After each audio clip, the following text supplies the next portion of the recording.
Hello दोस्तों, आप सभी का हमारे YouTube चैनल डीके पाठशाला में स्वागत है। तो दोस्तों, जैसा कि आपने थंबनेल देख लिया होगा, दोस्तों इस वीडियो में बात करने वाले हैं जो आपका एग्जाम होने वाला है यूपी पैट का, उसके बारे में कि उसकी हम तैयारी कैसे करें पैट 2022। क्योंकि दोस्तों पता होगा जो आपका एग्जाम है वो आपका 18 सितंबर को होने वाला है। यानी कि दोस्तों अगर आज से देखा जाए मोटा मोटा आपके पास तो लगभग 145 दिन का समय बचा हुआ है, 145 डेज। अगर दोस्तों आपने अभी तक किताब तक नहीं उठाई, अगर पढ़ना स्टार्ट नहीं किया है, तब भी दोस्तों आप 145 दिन में अपनी आराम से पैट की तैयारी कर सकते हो। क्योंकि दोस्तों पता होगा आपको आजकल जितनी वैकेंसी आपकी आएंगी अब यूपी में वो सारी आपके पैट के थ्रू ही आने वाली हैं। क्योंकि पहली बार जो पैट हुआ था वो आपका 2021 में हुआ था, ये अब दूसरी बार हो रहा है। उस समय दोस्तों क्या था, जो पेपर का लेवल था दोस्तों वो आपका ईजी पूछा गया था, क्योंकि पहली बार पेपर था।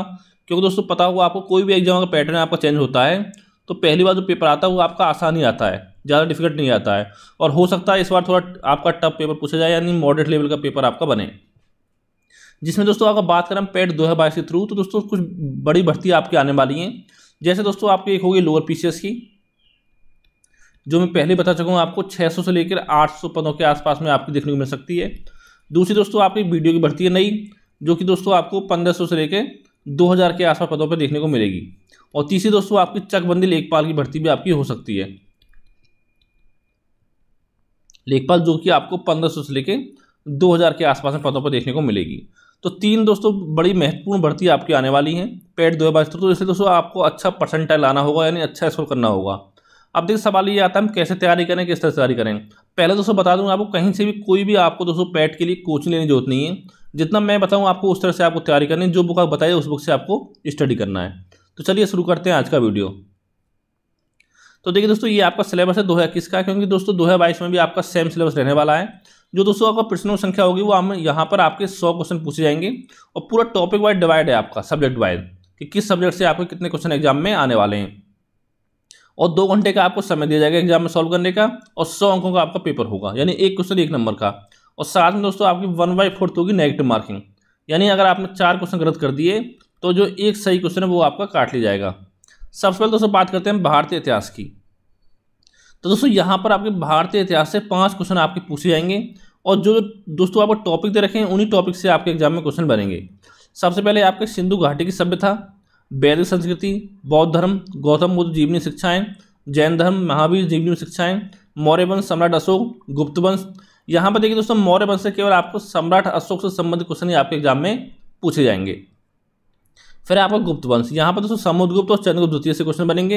हर्षवर्धन, राजपूत काल, और फिर दोस्तों आपका सल्तनत काल, मुगल साम्राज्य, मराठा, ब्रिटिश राज का उदय एवं प्रथम स्वतंत्रता संग्राम, और साथ ही ब्रिटिश राज का सामाजिक आर्थिक प्रभाव। तो दोस्तों यानी कि इतने टॉपिक आपके पूछे जाने हैं, जिनसे कि केवल आपके 5 अंक के 5 क्वेश्चन आपके पूछे जाएंगे। ठीक है, तो देखिए इसके लिए क्या करना है आपको दोस्तों, इसके लिए कुछ नहीं करना है आपको। एक पढ़ना आपको लूसेंट जीके इस पार्ट के लिए, और साथ में दोस्तों एक बुक लेना है आपको, एसएससी की हो चाहे यूपी ले सकते हो दोस्तों, आप एसएससी ले सकते हो। ठीक है, क्योंकि एसएससी जो पेपर आपके हुए 20-25 सालों में, उसमें जो भी आपके जीके क्वेश्चन पूछे गए, जैसे कि मान लो आपने पढ़ा लूसेंट जीके से, पढ़ा आपने सिंधु घाटी सभ्यता, तो सिंधु घाटी सभ्यता से जितने क्वेश्चन आपके एसएससी में पूछे गए हैं वो सारे आपको सॉल्व करने हैं। ठीक है, एसएससी की बुक दोस्तों आती है आपकी घटना चक्र की, और भी पब्लिकेशन आते हैं, लेकिन आपको लेना है घटना चक्र की बुक। ठीक है, एसएससी की previous year question paper GK GS के। ठीक है, इतना काम आपको करना है, यानी पहले आपको थ्योरी पढ़नी है, उसके बाद आपको एमसीक्यू लगाने हैं जितना हो सके। ये बात इसकी हो गई। अगला दोस्तों आपका भारतीय राष्ट्रीय आंदोलन, यहाँ भी दोस्तों 5 क्वेश्चन आपके पूछे जाएंगे। टॉपिक कौन कौन से आपके, स्वाधीनता आंदोलन के प्रारंभिक वर्ष, स्वदेशी तथा सविनय अवज्ञा आंदोलन, महात्मा गांधी तथा अन्य नेताओं की भूमिका, क्रांतिकारी आंदोलन तथा उग्र राष्ट्रवाद का उदय, विधायी संशोधन तथा ब्रिटिश इंडिया एक्ट 1935। फिर आपका भारत छोड़ो आंदोलन, आजाद हिंद फौज तथा नेताजी सुभाष चंद्र बोस। तो दोस्तों ये सारे टॉपिक से मिलाकर आपके 5 क्वेश्चन एग्जाम में पूछे जाएंगे। तो दोस्तों इसके लिए आपको यही बुक पढ़नी जो मैंने बताई ऊपर, आपको पहले लूसेंट जी के पढ़ना है, और साथ में पढ़ना आपको एसएससी के घटना चक्र। ठीक है, फिर दोस्तों आपका आता है भूगोल। तो देखिए 5 क्वेश्चन आपके भूगोल से आएंगे। कहाँ से क्वेश्चन बनेंगे, भारत एवं विश्व का भौतिक भूगोल, नदियों तथा नदियों की घाटी, भूजल संसाधन, पर्वत पहाड़ियाँ हिमनद, मरुस्थल, शुष्क क्षेत्र, वन, खनिज संसाधन, विशेषकर भारत संदर्भ में पढ़ना आपको। भारत एवं विश्व का राजनीतिक भूगोल, जलवायु तथा मौसम, टाइम जोन, जनसांख्यिक परिवर्तन प्रवास, यानी कि आपको जनगणना 2021 की पढ़नी है, सॉरी 2011। ठीक है, इतना दोस्तों टॉपिक आपको पढ़ने हैं। ये भी दोस्तों आपको लूसेंट जीके से और साथ में एसएससी के प्रीवियस ईयर क्वेश्चन पेपर से ही आपको पढ़ना है। फिर दोस्तों अगला आपका आता है भारतीय अर्थव्यवस्था यानी कि इंडियन इकोनॉमी। तो देखिए 5 क्वेश्चन आपको यहाँ से पूछे जाएंगे। तो इसमें दोस्तों क्या है, भारतीय अर्थव्यवस्था 1947 से लेकर 1991 तक, योजना आयोग तथा पंचवर्षीय योजनाएं। ये तो इंपॉर्टेंट दोस्तों, यहाँ से एक क्वेश्चन आपका बन सकता है पंचवर्षीय योजनाओं से। फिर आपका मिश्रित अर्थव्यवस्था का विकास, निजी एवं सार्वजनिक क्षेत्र। फिर आपकी हरित क्रांति, उसके बाद विकास एवं ऑपरेशन फ्लड, बैंकों को राष्ट्रीय तथा सुधार। और दोस्तों साथ में आपको ये पढ़ना है कि कौन से बैंक को हाल ही में किस बैंक में आपका मर्ज किया गया है। तो यहाँ से क्वेश्चन आपका बन सकता है, ठीक है।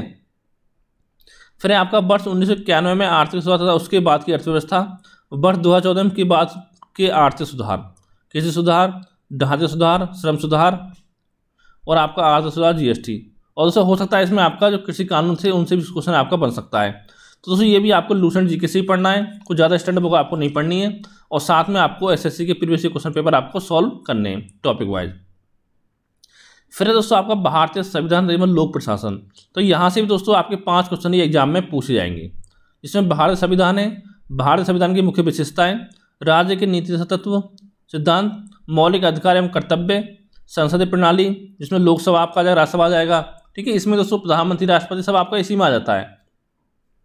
फिर आपका संघीय प्रणाली, संघ एवं केंद्र शासित प्रदेश, केंद्र राज्य संबंध, न्यायिक ढांचा, सर्वोच्च न्यायालय, उच्च न्यायालय, जितने काम है क्या कार्य, इनके कर्तव्य क्या होते हैं, सुप्रीम कोर्ट के, हाई कोर्ट के, वो सारे आपको पढ़ना है। फिर आपको जिला प्रशासन, स्थानीय निकाय तथा पंचायती राज संस्थाएं, ये भी दोस्तों आपको लूसेंट जीके से ही पढ़ना है। फिर दोस्तों आपका सामान्य विज्ञान। तो देखिए यहाँ पर प्रारंभिक भौतिक विज्ञान, रसायन विज्ञान, जीव विज्ञान, इन तीनों को मिलाकर आपके 5 क्वेश्चन पूछे जाने हैं। ये भी दोस्तों आपको लूसेंट जीके से ही पढ़ना है। फिर दोस्तों आपका प्रारंभिक अंकगणित। तो देखिए दोस्तों यहाँ पे टॉपिक है मैथ के पूर्ण संख्या, भिन्न दशमलव, प्रतिशतता, साधारण अंकगणितीय समीकरण, वर्ग वर्गमूल, घातांक एवं घात, औसत, इन सभी चैप्टर को मिलाकर आपके 5 क्वेश्चन एग्जाम में पूछे जाएंगे। अगला आपका सामान्य हिंदी। तो दोस्तों यहाँ पर भी आपके 5 क्वेश्चन आने, कौन कौन से टॉपिक से आने, संधि से आना है, विलोम शब्द, पर्यायवाची, वाक्यों से लेकर शब्द, लिंग, समशब्द भिन्नतक शब्द, मुहावरे, लोकोक्तियाँ, सामान्य शुद्धियाँ, लेखक और रचनाएं, गद्य पद। तो दोस्तों इन सभी को मिलाकर आपके 5 क्वेश्चन एग्जाम में बनेंगे, ठीक है। तो दोस्तों इसके लिए देखिए कोई भी आप बुक ले सकते हो, जैसे आपका लूसेंट हिंदी की उसको ले सकते हो, ठीक है। हरदेव बहारी, जो भी बुक आपके पास हो उस बुक से पढ़ सकते हो, किसी एक बुक से, अच्छी सी बुक लेके जो आपको अच्छा लगे, जो बुक आपके पास हो, ठीक है। फिर दोस्तों आपका अगला है सामान्य अंग्रेजी। तो दोस्तों यहाँ पर अंग्रेजी व्याकरण से क्वेश्चन आएंगे और पठित गद्यांश पर आधारित प्रश्न, टोटल आएंगे 5 अंक से।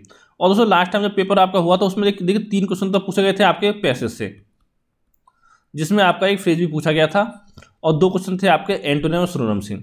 और दोस्तों साथ ही एक काम करना आपको, इसमें आपको एक्टिव पैसे पढ़ लेने, डायरेक्ट इनडायरेक्ट, तो यहाँ से क्वेश्चन आपके एग्जाम में बन सकता है, ठीक है। आसान टॉपिक है, इसको भी पढ़ लेना साथ में आपको। इसके लिए भी दोस्तों जो बुक आपके पास कोई भी बुक हो इंग्लिश की, उस बुक से इनको आप पढ़ सकते हो, ठीक है। अगला आपका तर्क एवं तर्कशक्ति यानी कि दोस्तों लॉजिक एंड रीजनिंग, यानी दोस्तों बात करते हैं रीजनिंग। यहाँ पर 5 क्वेश्चन आपके पूछे जाएंगे, किस किस से, बृहद एवं लघु, क्रम रैंकिंग, संबंध, समूह से भिन्न को अलग करना, कैलेंडर घड़ी, कारण प्रभाव, कोडिंग डिकोडिंग, संख्या अक्षर और निगमनात्मक तर्क, कथन विश्लेषण एवं निर्णय, ठीक है, यानी कि लॉजिकल रीजनिंग। तो दोस्तों इनके लिए जो भी बुक आपके पास हो, लूसेंट की हो, अरिहंत की हो, ठीक है, RS अग्रवाल हो, कोई और बुक, उससे आप इनको पढ़ सकते हो। फिर दोस्तों आपका सामयिकी यानी करंट अफेयर, भारतीय वैश्विक। तो दोस्तों ये आपका इंपॉर्टेंट है, यहाँ से आपके 10 क्वेश्चन पूछे जाएंगे। तो देखिए दोस्तों जो आपका एग्जाम में पता होगा आपका 18 सितंबर को होने वाला है, यानी दोस्तों लगभग आपको 10 महीने करंट अफेयर, यानी कैसा दोस्तों 1 नवंबर 2021 से लेकर आपको 30-31 अगस्त तक को आपका करंट अफेयर तैयार करना है 2022 तक, यानी लगभग आपकी 10 महीने के आसपास का, ठीक है। इतना आपको पूछा जाता है। और दोस्तों जिस मैगजीन से पढ़ना चाहते हो, कोई बुक मार्केट ले सकते हो, स्पीडी ले सकते हो, या कोई और बुक मन हो आपका, जो आपकी इच्छा हो उस बुक मैगजीन को आप पढ़ सकते हो, या तो मंथली पढ़ सकते हो पढ़ना चाहो तो, या फिर दोस्तों पूरा 1 साल का आता है उसको आप पढ़ सकते हो, ठीक है, करंट अफेयर के लिए। फिर दोस्तों आपका है सामान्य जागरूकता यानी कि दोस्तों स्टैटिक जीके, जहाँ से कि आपके 10 क्वेश्चन एग्जाम में पूछे जाने वाले हैं। एक है भारत के पड़ोसी देश, देश राजधानी मुद्रा, भारत के राज्य तथा केंद्र शासित प्रदेश, भारतीय संसद, राज्यसभा, लोकसभा, विधानसभा, विधान परिषद, राष्ट्रीय एवं अंतर्राष्ट्रीय दिवस, विश्व संगठन में उनका मुख्यालय, भारतीय पर्यटन स्थल, भारत की कला एवं संस्कृति, भारतीय विश्व खेल, भारतीय अनुसंधान संगठन, प्रसिद्ध पुस्तक लेखक, पुरस्कार विजेता, जलवायु परिवर्तन एवं पर्यावरण। तो दोस्तों इन सभी टॉपिक से मिलाकर आपके 10 क्वेश्चन एग्जाम में पूछे जाने वाले हैं। और दोस्तों ये सारा भी आपको लूसेंट जीके में ही मिल जाएगा, ठीक है, वहीं से इसको आप पढ़ना है। फिर है दोस्तों आपको पढ़ते हिंदी गद्यांश का विवेचन एवं विश्लेषण, यानी दोस्तों आपके 2 गद्यांश पूछे जाएंगे, जिसमें एक में आपके 5-5 क्वेश्चन आपके होंगे। इसमें से क्या हो सकता है, इसमें विलोम शब्द पूछ सकता है, पर्यायवाची पूछ सकता है, किसी अंडरलाइन दे रखी हो किसी शब्द की, ठीक है, और बाकी एक शब्द पूछ सकता है, मुहावरे लोखंड ये पूछ सकता है, और वैसे आप क्वेश्चन आपके पूछ जा सकते हैं। तो इसके दोस्तों जो बुक आपके पास हो, जो आपको अच्छा लगता है, उस बुक से इनको आप पढ़ सकते हो, ठीक है, कोई एक बुक लेके जितना प्रैक्टिस करोगे उतना आपके लिए अच्छा रहेगा। अगला दोस्तों आपको ग्राफ की व्याख्या विश्लेषण, 2 ग्राफ, प्रत्येक पर 5 प्रश्न, और यहाँ भी दोस्तों ताल का व्याख्या विश्लेषण। तो दोस्तों ये दोनों टॉपिक दोस्तों जो आपके डीआई के टॉपिक है, डीआई यानी डीआई के आपके 20 क्वेश्चन एग्जाम पूछे जाने वाले हैं। तो इसके दोस्तों क्या करना है आपको, इसके लिए दोस्तों आपको एसडी यादव बुक पढ़नी है, ठीक है, एसडी यादव की मैथ के लिए। और जो पीछे मैथ के मैं क्वेश्चन बताए थे यहाँ पर दोस्तों आपका मैथ, इसके लिए भी दोस्तों आपको एसडी यादव की बुक ही पढ़नी है, इसके लिए भी, ठीक है, उसी बुक से सारे टॉपिक आपके कवर हो जाएंगे। तो दोस्तों जितना मैंने बताया, अगर आपने दोस्तों इतना पढ़ लिया अच्छे से, तो ये मान चलिए कि आपका जो एग्जाम है वो आपका 100% निकल जाएगा, ठीक है, कहीं से भी आपको कोचिंग लेने की जरूरत नहीं पड़ेगी। तो देखिए दोस्तों साथ में रखा है आपका 1/4 फुट नेगेटिव मार्किंग होगी, लेकिन दोस्तों डेली क्या करना होगा आपको, 7 से लेकर 8 घंटे की आपको स्टडी करनी होगी। अब देखिए दोस्तों यहाँ पर ऐसा नहीं कि आप मैथ पढ़ने वाले तो मैथ ही पढ़ रहे हो 1 महीने तक, ऐसा आपको नहीं करना है। जैसे मान लो आपने 8 घंटे शेड्यूल बनाया, तो उसमें दोस्तों कम से कम आपको 4 टॉपिक पढ़ने हैं। जैसे मान लो 2 घंटे आपने क्या पढ़ लिया, 2 घंटे में आपने मैथ पढ़ लिया, और साथ में इसी में आपने रीजनिंग को शामिल कर लिया, यानी मैथ और रीजनिंग मिला के आपने 2 घंटे पढ़ लिया, ठीक है। और 2 घंटे दोस्तों किसी दिन आपने हिस्ट्री पढ़ लिया, किसी दिन पॉलिटी पढ़ लिया, इस तरह से आपको पढ़ना है। यानी हिंदी मान लो 2 घंटे किसी दिन आपका, ठीक है, हिंदी गद्यांश और हिंदी ग्रामर आपका 2 घंटे हो गया। और बात करें 2 घंटे की, फिर दोस्तों यहाँ पे मान लो आपने इतिहास पढ़ लिया, इतिहास प्लस भूगोल में 2 घंटे पढ़ लिया, और 2 घंटे आपने अर्थव्यवस्था पढ़ ली। तो इस तरह दोस्तों आपको 8 घंटे अगर पढ़ना है तो कम से कम 4-5 सब्जेक्ट आपको डेली पढ़ने हैं, ठीक है, किसी एक सब्जेक्ट के पीछे आपको नहीं पढ़ना है। तो दोस्तों ये आपका पूरा रणनीति होगी किस तरह से आपको तैयारी करनी, कौन सी बुक पढ़नी है, तो इस तरह से आप दोस्तों पढ़ सकते हो। अगर दोस्तों आपका सवाल होगा तो नीचे कमेंट करके आप पूछ सकते हो। और अगर देखिए दोस्तों जैसे ही मुझे समय मिलेगा तो देखिए तो जो आपका मैथ के टॉपिक हैं, वैसे मैंने मैथ और रीजनिंग के सारे टॉपिक लगभग आपको कंप्लीट कराए हुए अपने चैनल पर, वहाँ पर जाकर आप चाहो तो देख सकते हो। और दोस्तों बहुत जल्दी आपको दोबारा से मैथ रीजनिंग आपको पढ़ा दी जाएगा एकदम बेसिक से, ठीक है। तो दोस्तों यही आपको जानकारी देनी थी। और साथ ही दोस्तों अगर मुझे टाइम मिलेगा तो वैसे दोस्तों इतिहास भूगोल इनके लिए जो आपको एमसीक्यू इंपोर्टेंट एमसीक्यू जो क्वेश्चन है आपके, वो भी दोस्तों आपको सॉल्व करा दिए जाएंगे। तो थैंक यू फॉर वॉचिंग।